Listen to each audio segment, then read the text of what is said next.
नागा संत की वास्तविक परिभाषा क्या होती है? नागा संत समाज कल्याण, धर्म की रक्षा, धर्म की अपने सनातन धर्म की रक्षा, देश की रक्षा, समाज सुरक्षा के लिए बनाए जाते हैं। चटवा नागा गुरु बनाया जाता है, जो हमारे लिंग को जो झटका दे के तोड़ देते। पहले तलवार टेकी जाती थी तो उससे थोड़ा खतरा हो जाता था, कभी कभी खून नहीं रुकता रहता तो साधु मर जाते थे। महाराज जी, वहीं पर धीरेन्द्र कृष्ण शास्त्री जी का एक नारा है कि तुम मेरा साथ दो, मैं तुम्हें हिंदू राष्ट्र दूंगा। तो क्या अभी भी कोई संशय है? हो सकता है कि मोदी को हटा के बैठने के चक्कर में लगे हों। महाराज जी, क्या संतों को राजनीति शोभा देती है? हमको तो हम नहीं शोभा देती, ना हमको पसंद है। हाँ, हम तो राजनीति से बहुत दूर है। राजनेताओं को भी आप ही की तरह सामने बैठना देखना चाहेंगे। हम तो अपने बगल में उनको बैठा नहीं सकते, बाकी बैठाने वाले बैठा ले। हाँ, हम तो हमारे बगल में मोदी जी भी आए, बगल में थोड़ी बैठा लेंगे, हम तो नीचे बैठा लेंगे।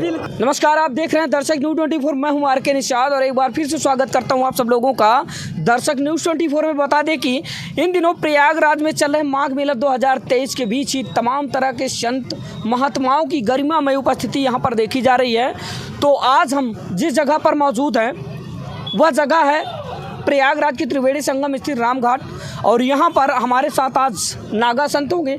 तो नागा संत कैसे होते हैं, किस तरह होते हैं, इनकी कड़ी तपस्या को क्या होती हैं और किस तरह से नागा संत बना जाता है, तो बहुत सारी बातें हैं जो हम आज आप लोगों के साथ साझा करेंगे। और साथ ही आप लोग देख पा रहे होंगे कि इन दिनों तमाम ऐसे माहौल चल रहे हैं जिसमें विवाद छिड़ा हुआ है और आए दिन लोग बाग चर्चा करते नज़र आ रहे हैं, जैसे कि बागेश्वर धाम के जो पीठाधीश्वर हैं धीरेन्द्र कृष्ण शास्त्री। ऐसे में हमारे साथ एक नागा संत हैं जो कि पंचदश नाम जूना अखाड़ा से संबंधित हैं। तो आइए इनसे आप लोगों का परिचय करवाते हैं और जानते हैं कि दरअसल नागा संत बनते कैसे हैं, और साथ ही ये आप लोगों के साथ साझा करेंगे कि जो सनातन धर्म है, सनातन धर्म को लेकर जिस तरह से तमाम तरह की बातें हमारे सामने आ रही हैं और वहीं पर लोग बाग तरह तरह की बातें सनातन धर्म को लेकर करते नज़र आ रहे हैं, तो वो सारी बात आप लोगों के साथ साझा करेंगे। दरअसल जो सनातन धर्म है उसकी जो वास्तविक परिभाषा है वो है क्या। तो महाराज जी, बात हम करेंगे सबसे पहले तो जैसा कि मुद्दा हमने बनाया है कि नागा संत की वास्तविक परिभाषा क्या होती है? नागा संत समाज कल्याण, धर्म की रक्षा, धर्म की अपने सनातन धर्म की रक्षा, देश की रक्षा, समाज सुरक्षा के लिए बनाए जाते हैं। और उस तरीके से त्याग कर तपस्या करवा करके हमारे गुरु लोग उतना मजबूत कर देते हैं कि हम अपने धर्म की रक्षा कर सकते हैं। महाराज जी, जैसा कि ये तो परिभाषा हुई नागा संत की। नागा संत की अगर बात करें तो जिस तरह से एक धर्म के कमांडो की उपाधि दी गई है नागा संत को, ये बात कहाँ तक सच है? ये एकदम सत्य बात है कि लास्ट मोमेंट केवल नागा सन्यासी ही है। धर्म की रक्षा हो, अपने सनातन धर्म की रक्षा हो, या समाज की रक्षा हो, या किसी संसारिक मनुष्य के ऊपर कोई दिक्कत आएगी तो इसके लिए हमेशा नागा सन्यासी आगे रहेगा। और वहीं पर महाराज जी बात करें तो नागा संत बनने की जो कड़ी तपस्या होती है वो कैसी होती है? वो तो हमारी जो तो अपना सारे क्रिया सारे कर्म करा करके हमारे 18 पिंड दान कराते हैं जी। हमको 48 घंटा जो तो निवस्त रखा जाता है ठंडे के दिन में। जैसे यहाँ माघ में वो कुंभ लगता है तो सबसे ठंडा इलाका ये हमारा प्रयागराज होता है, त्रिवेणी संगम का। यहाँ जो संस्कार होता है। तो महाराज जी, पिंडदान 17 होते, 18वां पिंडदान कौन सा है? 18वां पिंडदान हम अपना स्वयं का करते हैं। आप स्वयं का पिंडदान करते हैं? ये जान लीजिए दर्शकों कि नागा संत बनने की जो कड़ी तपस्या होती है, तो नागा संत बनने से पहले इनके पिंडदान कराए जाते हैं, जिसमें कि 18 पिंडदान सम्मिलित हैं। 7 पिंडदान तो अमूमन जो नागा संत से संबंधित होते हैं, वहीं पर जो 18वां पिंडदान होता है वो स्वयं नागा संत का होता है। जिनको नागा संत बनाया जाता है वो स्वयं अपने जीते जी अपना पिंडदान करते हैं। क्यों करते हैं आइए जानते हैं। तो महाराज जी, 18वां पिंडदान क्यों करते हैं? इसलिए करते हैं कि हम लोग जंगल में चले जाते हैं, तब तपस्या करते रहते हैं, रम्मत करते रहते, भारत भ्रमण में भी रहते हैं। तो उस समय कहीं भी हमारी शरीर पूरा हो जाए किसी कारण, एक्सीडेंट से, जानवर काटने से, सांप काटने से, या बीमार होकर के, रोगी होकर के कहीं भी हम अगर शरीर पूरा करते हैं तो किसी को हमारा कोई क्रियाकर्म करना ना पड़े, इसलिए हमारा 18वां पिंडदान अपने हाथ से करा दिया जाता है और बता दिया जाता है कि अब आप भजन करो, देश की रक्षा के लिए हो, कहीं भी किसी भी रूप में शरीर पूरा करोगे तो आपको किसी कर्म करने की ज़रूरत नहीं है। लेकिन हाँ, हमारा समाज रहता है तो उसमें कर्म होता है, सोलसी होती है, समाधि लगाई जाती है ना। हमारा समाज करता है अपने संत समाज के नियम से, कायदे कानून से, संत समाज आगे करता है। तो सुना आप लोगों ने, महाराज जी ने बताया कि जो 18वां पिंडदान होता है वो स्वयं उस नागा संत का होता है जो नागा बनने की कड़ी तपस्या करते हैं, और इसलिए 18वां पिंडदान कराया जाता है कि सेवा भाव के दौरान, यानी कि समाज सेवा के दौरान और संत रहने के दौरान अगर उनकी कहीं पर अकाल मृत्यु होती है या फिर वैसे भी समय रहते या समयावधि तक उनकी जो देह त्याग होता है, जो मृत्यु होती है, तो मृत्यु उपरांत उनको जो है पिंडदान न करवाना पड़े, कोई पिंडदान करे या ना करे, उनको मोक्ष की प्राप्ति हो, मोक्ष की प्राप्ति हो। और 17 पिंडदान महाराज जी कैसे होते हैं? 17 पिंडदान तो सबको होते हैं समाज से संबंधित हो। नहीं, नागा समाज के तो होते हैं, वो तो आम समाज के साथ है। 17 सारे करते हैं, वही 17 हमारे में करवाए जाते हैं। लेकिन 18वां अलग से 18वां अपना करवा दिया जाता है, क्योंकि उसमें तो जो करता है अपने पूर्वजों को करता है ना। इसमें हम करते हैं तो अपना भी करना पड़ता है, क्योंकि हमारे उस दिन से सारे पूर्वज खत्म हो जाते हैं, परिवार रिश्ता नाता खत्म हो जाता है, हम अकेले हो जाते हैं। हमारा गुरु रहता है, हमारा समाज रहता है। और हम जब भ्रमण करते हैं, भजन करते हैं, रम्मत करते हैं तो अकेले भी हो जाते हैं, वहाँ हमारा समाज भी साथ में नहीं रह पाता। इसलिए कहीं शरीर अगर पूरा हो जाता है, हमारा ब्रह्मलीन हो जाते हैं, देवलीन हो जाते हैं, तो उस समय समाज अगर जैसे हालत में अपना कहीं लगा दिया तो लगा दिया, जीव जंतु शरीर पाल लिए, कीड़े मकोड़े खा लिए, पशु पक्षी खा लिए, है ना। तो कोई क्रियाक्रम करने वाला नहीं है, तो उसको करने के लिए पहले हम लोग करके निश्चिंत हो जाते हैं कि अब हमारा शरीर पूरा हो गया, कोई करे या ना करे कोई मतलब नहीं। 18वां पिंडदान इसीलिए किया जाता है अपने हाथ से। चलिए ठीक है, तो ये आपने सुना। और वहीं पर नागा संत की अगर बात करें तो नागा संत का जीवन निर्वाहन करना कितनी बड़ी मुश्किल बात है महाराज? मुश्किल बात तो है ही है भाई, समाज में रहना है और समाज का कल्याण भी करना है, भजन भी करना है, और उसके बाद तपस्या भी करना है, गुरुओं की सेवा भी करना है ना। तो कठिन तो नहीं, आनंदमय है। हाँ, परिवार के लिए कठिन में देखने में लगता है, अपने लिए तो आनंदमय है, उसमें हम रम जाते हैं। अब बिना वस्त्र के रहते हमको इसी में आनंद आता है। नहीं खाते तो भूखे सोते और आनंद आता है। हाँ, इस संत समाज का। महाराज जी, एक संशय का विषय बना हुआ है और ज़्यादातर लोगों को ये जानने की उत्सुकता होती है कि नागा संत वस्त्र क्यों धारण नहीं करते? नागा संत जो है तो वस्त्र धारण करते हैं और सदा वस्त्र धारण करते हैं। अच्छा। कुछ हमारे समाज में होते हैं कि कुछ कम वस्त्र धारण करते हैं, हल्का वस्त्र धारण करते हैं, जैसे भभूतिया साधु होते हैं हमारे जैसे, उनको एक वस्त्र धारण करने का अनुमति है। अच्छा। अगर आप भभूत रामाते तो 100 वस्त्र धारण कर सकते हैं। और निवस्त्र रहता है तो वो समाज में मेला दर्शन के लिए नागा साधु का दर्शन होता है, इसलिए अपने समाज में, अपने अखाड़े में, अपने कुंभ मेले में निवस्त्र रहते हैं, धोने में बैठते हैं, पूजा पाठ करते हैं। उस समय समाज में हम लोग निवस्त्र नहीं घूमते, और जो पूरा वस्त्र पहनते हैं वो हमारे नागा समाज के हमारे गुरु भाई लोग हैं, वो वस्त्र पहनते हैं, समाज में रहते हैं। इसलिए जब हमारे कुंभ लगता है तो वो भी अपने समाज में अपने धोने पे निवस्त्र रहते हैं और आश्रम में भजन करते हैं, वहाँ भी अपना किसी तरीके से रहे, लेकिन समाज में तो कपड़ा वस्त्र पहनने का नियम है। और वहीं पर महाराज जी बात करें तो अक्सर देखा जाता है कि नागा संतों की बदन पर पूरी जो ये चमकीली एक परत दिखाई देती है, ये क्या होता है? ये हमारे धुने की राख होती है। अच्छा। इसको हम धुल करके, साफ करके, सुखा करके, फिर दूध में सान करके, फिर इसको सुखा करके, फिर इसको जो तो अग्नि में दे करके धुने में, फिर इसको चेतन करने के बाद फिर इसको पूजा पाठ करके और फिर इसको धारण करते, जो हमको ये काम, क्रोध, लोभ, मोह, माया सबसे दूर करती है। ये हमारे शरीर में कवच का रूप भी, कवच के रूप धारण करती है, शरीर सुरक्षा भी करती है, काम क्रोध से भी, रोग कष्टों से, हर चीज़ों से। इसको लगाने के बाद हम तेल साबुन नहीं लगा सकते। अच्छा। हम पूरा वस्त्र धारण नहीं कर सकते।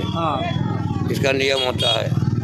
और वहीं पर संतों की कैटेगरी की अगर बात करें महाराज जी, तो संतों की कैटेगरी कई तरह की होती है, जिसमें सबसे पहले तो आप नागा संत, फिर इसके बाद अघोरी संत, फलाहारी, मौनी, इस तरह के बहुत सारे जो संत हैं।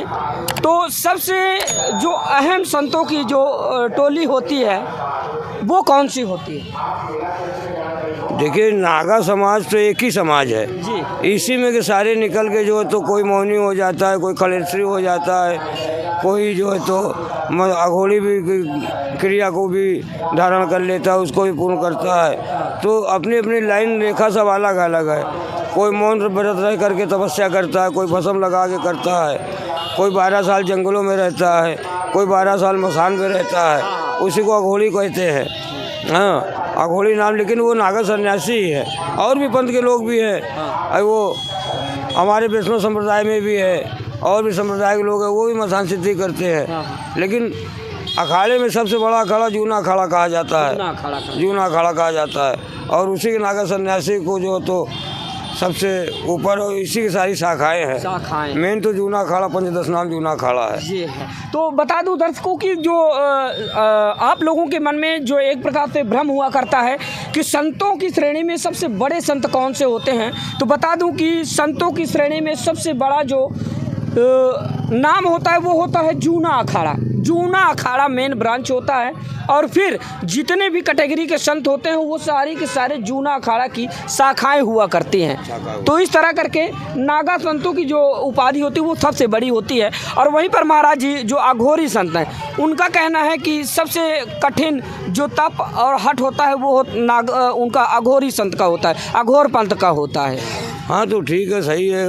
वो भी अपने हिसाब से अपने कह रहे हैं जो, लेकिन जो जंगल में रहते हैं, जो गुफाओं में रहते हैं, उनका भी कष्टमय होता है। सबका अपना अपना रास्ता है ना। और तपस्या तो चाहे भभूत लगाना हो, चाहे खलेश्वरी हो, चाहे कोई हाथ ऊपर कर दे, सब कठिन है। घर त्यागने के बाद, परिवार त्यागने के बाद, समाज में अकेला जिसका आगे पीछे कोई ना हो, अगर वो कोई क्रिया और कोई कर्म कर रहा है जिसका सहारा नहीं है, वो सब कठिन है। भाई, आप लोगों के पास परिवार है, माँ बाप है, रिश्तेदार नातेदार है, हम लोग जंगल में पड़े हुए हैं, तो वही सबसे बड़ी समस्या है। अकेले कोई नहीं है, वही सबसे बड़ी समस्या है। और ये अघोड़ी है तो ठीक है, हर आदमी भाई, सबको अपना अधिकार है अपना कहने का, वो भी कह रहे हैं। और ये बात महाराज जी कितनी हद तक सत्य है कि नागन संत बनने से पहले इंद्रियों को विक्षिप्त कर दिया जाता है, यानी कि इंद्रियों को खत्म कर दिया जाता है? हाँ, ये नागा क्रिया होती है। 6वां गुरु हमारा नागा गुरु होता है, जो हमको नागा बनाता है। पंचगुरु बन के हमको संन्यास कराते हैं। हाँ। हमारी पंचकोटि चोटी काटते हैं, हमारा संस्कार कराते हैं। फिर 6वां नागा गुरु बनाया जाता है, जो हमारे लिंग को जो झटका दे के तोड़ देते। पहले तलवार टेकी जाती थी, तो उससे थोड़ा खतरा हो जाता था, कभी कभी खून नहीं रुकता रहता था, साधु मर जाते थे, है ना। तो इसलिए तलवार की प्रथा खत्म हो गई। अब झटका मार के नस को तोड़ दिया जाता है। गुरुओं के पास ज्ञान होता है, और वो लोग झटका मार के नस को तोड़ देते हैं, जो हम लोग बालक स्वरूप हो जाते हैं, है ना। तो जैसे ही जैसे कि आपने बताया कि लिंग को जो है झटका देकर नस को तोड़ दिया जाता है, फिर वो आपका बालक स्वरूप हो जाता है, शैशवावस्था हो जाती है, स्वरूप हो जाता है। तो उसके बाद महाराज जी ये दिलो दिमाग में कभी नहीं आता, या कभी ऐसी कोई बात उत्पन्न नहीं होती, जैसा कि आमतौर पर जो सामान्य जीवन जीने वाले लोग हैं? वो तो मन को, देखिए, संत बांधने के लिए मन को बांधना जरूरी होता है, इंद्रिय को बस में करना। हाँ, किसी भी चीज़ को, इंद्रिय को, नेत्र को, मन को बस में करने के लिए जो तो अपने अंदर को, तो अपने मन को, विचार को जो तो बदलना पड़ता है। मन को विचार बदल लोगे तो सारी चीज़ें बंद जाएंगी। और वहीं पर महाराज जी कोई श्रद्धालु या भक्त जिस समय आपके अधीन, आपकी आस्था के अधीन, आपसे आशीर्वाद लेने की उपेक्षा से आपको दंडवत प्रणाम करता है, माथा टेकता है, तो उस समय आशीर्वाद देते वक्त आपके मन, क्रम और वचन में क्या चलता होता है? कोई नहीं, गुरु महाराज के भजन चलता है। गुरु महाराज के भजन से उसका आशीर्वाद कामयाब होता है। अपने हमारे इष्ट देवता होते हैं, उनका भजन करते, गुरु महाराज के भजन करते, वो उस कार्य को पूरा करते हैं जिसको हम आशीर्वाद देते हैं। वो हमारे इष्ट देवता, हमारे गुरु महाराज पूरा करते हैं। उन्हीं के नाम का भजन चलता है, और कुछ हमारे मंत्र होते हैं जिसको हम पढ़ करके उनको आशीर्वाद दिया करते हैं। तो ये आपने सुना, ये थी नागा संत बनने की कड़ी तपस्या। और वहीं पर अब हम जानने का प्रयास करेंगे जो आजकल विवादित मुद्दे चल रहे हैं सनातन धर्म को लेकर। तो आइए कुछ सनातन पर भी परिचर्चा करते हैं, और बता दें कि समय के बदलते माहौल के हिसाब से तरह तरह के संत, तरह तरह के महात्मा, जिनमें से कि कुछ सत्य हैं और कुछ असत्य हैं, कुछ तो दिखावटी चोला पहनकर संतों की परिभाषा को धूमिल करते नजर आ रहे हैं, तो कुछ संत वहीं पर ऐसे हैं जो सनातन धर्म को लेकर या धर्मास्था को लेकर विवाद उत्पन्न करने का काम कर रहे हैं। तो ऐसे में आज हमारे साथ महान त्यागी संत नागा संत हमारे साथ मौजूद हैं, तो इनसे ही आज जानने का प्रयास करते हैं कि दरअसल साधु की वास्तविक परिभाषा होती क्या है। महाराज जी, जिस तरह से इस वक्त आप देख पा रहे हैं पूरे देश में हाहाकार मची हुई है सनातन धर्म को लेकर, लोग तरह तरह की टिप्पणी करते नजर आ रहे हैं। वहीं पर कुछ बहुत ऐसे संत महात्मा हैं जो सनातन धर्म की परिभाषा को, पराकाष्ठा को धूमिल करते नजर आ रहे हैं। तो आप उनको ज़रा बताने का कष्ट करें कि साधु की वास्तविक परिभाषा होती क्या है।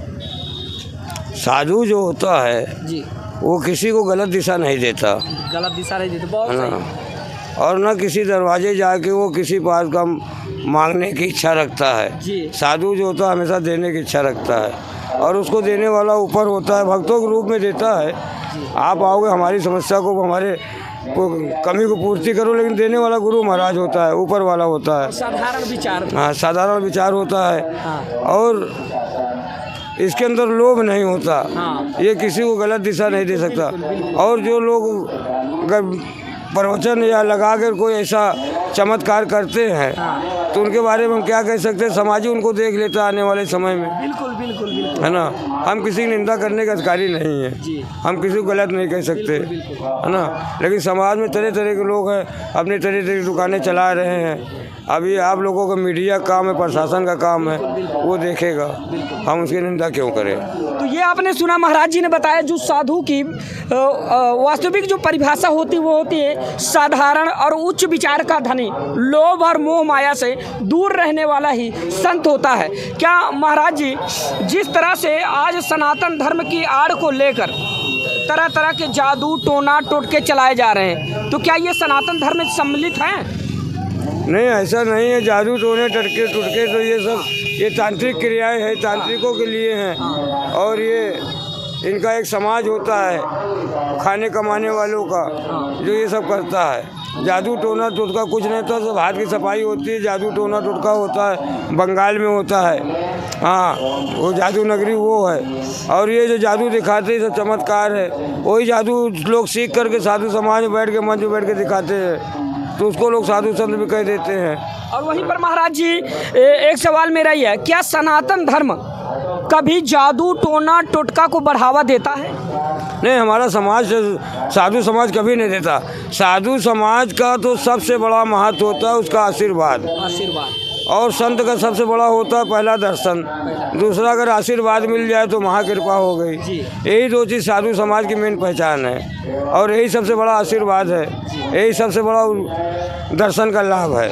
वहीं पर महाराज जी, बागेश्वर धाम के पीठाधीश्वर धीरेन्द्र कृष्ण शास्त्री इस वक्त विवादों का मुद्दा बने हुए हैं। जिस तरह से वो सनातन धर्म की आड़ से तरह तरह के ऐसे चैलेंज करते नज़र आ रहे हैं, जिसमें कि लोग वक्त सवाल खड़ा करते नज़र आ रहे हैं कि सनातन धर्म के आड़ से वो इस तरह की क्रियाएं कर देते हैं कि बगैर किसी से मिले या जाने उसकी कुंडली खोल देते हैं और उसका नाम बता देते हैं, और वो कैसे अमीर होगा, कैसे गरीब होगा। और वहीं पर महिलाएं जब आती हैं तो उनका चरित्र बता देते हैं, कितने लोगों से इसके संबंध है या कैसे हैं। तो ये बात कहाँ तक सच है, क्या उचित है?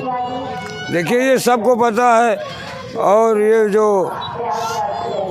भविष्यवाणी करने वाले उनको क्या बोलते हैं, जो भविष्यकर्ता होते हैं, जोशी बोलते हैं। तो जोशी टाइप की एक क्रिया होती है, जैसे हस्तरेखा होती है, हस्तरेखा पढ़ के बताई जाती है, उसी तरह मस्तक रेखा भी होती है। अच्छा। मस्तक रेखा भी पढ़ के सारी चीज़ बताई जाती है। लेकिन वो जो जोशी होते हैं उनके पास होता है, शास्त्री होते हैं, शास्त्री जोशी उनके पास होता है ना। तो ये मस्तक रेखा पढ़ के बताते हैं। ऐसा कोई चमत्कार ऐसा नहीं कि भगवान के अंदर बैठ जाते हैं। अगर बैठ जाए तो केवल समाज का कल्याण करे, बताने से क्या फ़ायदा है। नहीं, अब हम लोगों के पास जो मिलता है तो लुटा देते हैं, तो वो भी बैठ के लुटा है। इससे बड़ा कल्याण क्या है? बताना तो एक किताब पढ़ना है, वो मस्तक रेखा पढ़ के बता दिया जा करते हैं, जैसे हस्तरेखा, और कोई इसमें बड़ी बात थोड़ी है। और महाराज जी, वहीं पर धीरेन्द्र कृष्ण शास्त्री जी का एक नारा है कि तुम मेरा साथ दो, मैं तुम्हें हिंदू राष्ट्र दूंगा। तो क्या अभी भी कोई संशय है? हो सकता है कि मोदी को हटा के बैठने के चक्कर में लगे हों। अच्छा अच्छा, भाई आजकल तो राजनीति सबसे बड़ी हो गई है, बिल्कुल बिल्कुल। तो हो सकता है कि राजनीति में आने का उनकी इच्छा हो, अच्छा अच्छा, है ना। यानी कि ये बात मिथ्या है। जो संत का जीवन होता है सरल, सौम्य और उदारता का, यानी कि संत की परिभाषा में कभी ये नहीं है कि लोभ, मोह, माया।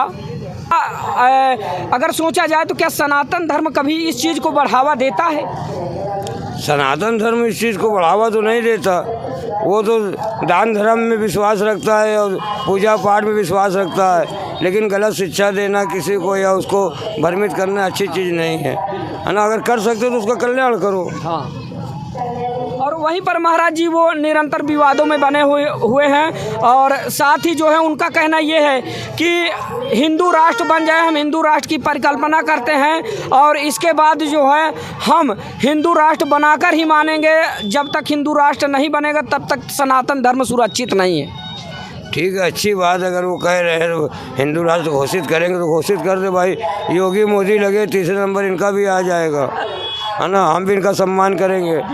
योगी मोदी का कर रहे हैं, हिंदू राष्ट्र घोषित कर रहे हैं, इनको भी करेंगे सम्मान हम। भाई जो हिंदू की रक्षा करेगा, हिंदू राष्ट्र घोषित करेगा, लेकिन अब आपस में लड़ाना भिड़ाना अच्छी बात नहीं है। हाँ ठीक है। तो महाराज जी क्या संतों को राजनीति शोभा देती है? हमको तो हम नहीं शोभा देती, ना हमको पसंद है। हाँ, हम तो राजनीति से बहुत दूर है। राजनेताओं को भी आप ही की तरह सामने बैठना देखना चाहेंगे। हम तो अपने बगल उनको बैठा नहीं सकते, बाकी बैठाने वाले बैठा ले। हाँ, हम तो हमारे बगल में मोदी जी भी आए, बगल में थोड़ी बैठा लेंगे, हम तो नीचे बैठा लेंगे। बिल्कुल बिल्कुल, ये है वास्तविक संत की परिभाषा। जान लीजिए दोस्तों, जिस तरह से आप लोग हमेशा दुनिया के ढोंग, आडंबर और इस तरह के मोह माया में फंसे रहते हैं और जादू टोना टोटके में फंसे रहते हैं, लेकिन जो एक संत की वास्तविक परिभाषा होती है वो महाराज जी ने बताया। तो ये है वास्तविक संत। इनको वास्तविक संत कहा जा सकता है कि जो अपना घर, परिवार, समाज सब कुछ त्याग कर पूरे विश्व के बन गए, पूरे विश्व की लड़ाई लड़ रहे हैं, जनहित की लड़ाई लड़ रहे हैं, और हमेशा धर्म और आस्था का बिल्कुल गोपनीय तरीके से रक्षण करते हैं, रक्षा करते हैं, और हमेशा संरक्षण में लगे रहते हैं। ये हैं वास्तविक संत। संत कभी ऐसे नहीं होते जो लोगों को धर्म और आस्था के नाम पर लड़ाने का काम करें, जो लोगों को जादू टोटका के जंजाल में फंसाने का काम करें, जो लोगों को राजनीति के क्षेत्र में ले जाकर उकसाने का काम करें, वो संत कदापि नहीं हो सकते। वो सिर्फ छलावा और एक ढोंग विद्या उसको कह सकते हैं। वास्तविक संत तो ये हैं जिनको दुनिया की मोह माया से कोई लेना देना नहीं, और अगर इनके द्वारा कोई कार्य किया जाता है तो पूरे विश्व कल्याण के लिए होता है, पूरे समाज कल्याण के लिए होता है, और ये धन, वैभव, माया लेकर कुछ जाने वाले नहीं है। जो भी यथा उचित लोग बाग इनको दान दक्षिणा करते हैं वो भी ये अपने पास नहीं रखते। ये हैं संत। इनके बदन पर एक वस्त्र नहीं है, जैसा कि इन्होंने बताया कि हमें वस्त्र पहनने का अधिकार नहीं है। आप दुनिया की मोह माया में क्रीम, पाउडर, दुनिया भर के फैशनेबल सेंट, परफ्यूम छिड़कते हैं, और ये तो वो चीज़ लगाते हैं जिससे आप घृणा करते हैं। राख, जिसको लोग यो धूनी बोलते हैं, वही इनका वस्त्र होता है, वही इनका आभूषण होता है, वही इनका सर्वत्र होता है, वही इनका सर्वे सर्वा होता है, जिसको धूनी बोलते हैं। धूनी इनके बदन पर आप देख पा रहे होंगे। ये हैं वास्तविक संत। तो ऐसे संतों को ये मैसेज जाना चाहिए कि लोगों को, जो भोली भाली जनता है देश की, उसको बरगलाने का और उसको बेवकूफ़ बनाने का, मूर्ख बनाने का काम बंद करें, और ये ढोंग का ढिंढोरा पीटने का काम बंद करें। क्योंकि महाराज जी ने बताया कि सनातन कभी ये इजाज़त नहीं देता कि आप सनातन का नाम लेकर ढोंग विद्या या जादू टोना टोटका आडंबर का प्रचार करें। सनातन सबका होता है, और सनातन एक ऐसा धर्म है जो कभी किसी को धर्म और आस्था को लेकर लड़ने झगड़ने की अनुमति नहीं देता। क्या महाराज? नहीं देता, कभी नहीं देता। आपस में प्रेम सिखाता है, प्रेम सिखाना है, प्रेम से रहना ही सबसे बड़ा धर्म है। वहीं पर महाराज जी कुछ संत हैं जो अभी सलाखों के पीछे हैं। हाँ, वो संत नहीं है। संत तो जो है वो सलाह के पीछे जा ही नहीं सकता, ऐसा कोई कारण है। जब वो संत के रास्ते से बहक जाएगा तभी उसको सलाखों के पीछे जाना पड़ेगा। महाराज जी, एक भोगी और योगी संत में कितना फर्क होता है? अभी आप सामने देख रहे हैं, है ना। योगी आप कौन से कैटेगरी में हैं? भाई, ये भोगी लोग जो बैठे हुए गद्दियों पर और योगी लोग बैठे हुए या धोने पर। बिल्कुल, ये हैं। देखिए, अब यहीं से हम दो संतों की दो कैटेगरी, एक भोगी और एक योगी। योगी संत ये हैं जिनको आप सामने तस्वीरों में देख पा रहे हैं, स्क्रीन पर आप देख पा रहे होंगे। ये हैं योगी संत, और इनको लूटा जाए, या फिर इनसे कुछ छीना जाए तो क्या छीन सकते हैं आप? क्या छीन सकते हैं? जो इनके पास है वो आप छीन कर लेना भी चाहें तो आप ले नहीं सकते, क्योंकि जो कड़ी तपस्या करके इस मुकाम तक ये पहुँचे हैं वो आपके बस की बात नहीं है। तो दरअसल आज मैं जानने की कोशिश कर रहा था कि संतों की जो वास्तविक परिभाषा होती है, संतों का जो वास्तविक आकलन होता है वो होता क्या है, और जो संत होते हैं दरअसल वो होते कैसे हैं। और आज हमने आपको मिलाया पंचदश नाम जूना अखाड़ा के महान नागा संत मुन्ना महाराज जी से। तो आप लोगों ने सुना नागा संत की जो वास्तविक परिभाषा है वो है क्या, तो आप लोगों ने सुना। आशा करता हूँ वीडियो आप लोगों को पसंद आया होगा। इस तरह के बहुत सारी वीडियो देखने के लिए बने रहिए हमारे साथ, देखते रहिए दर्शक न्यूज़ 24। अपने सहयोगी सुनील के साथ मैं आर के निषाद, हर खबर आप तक।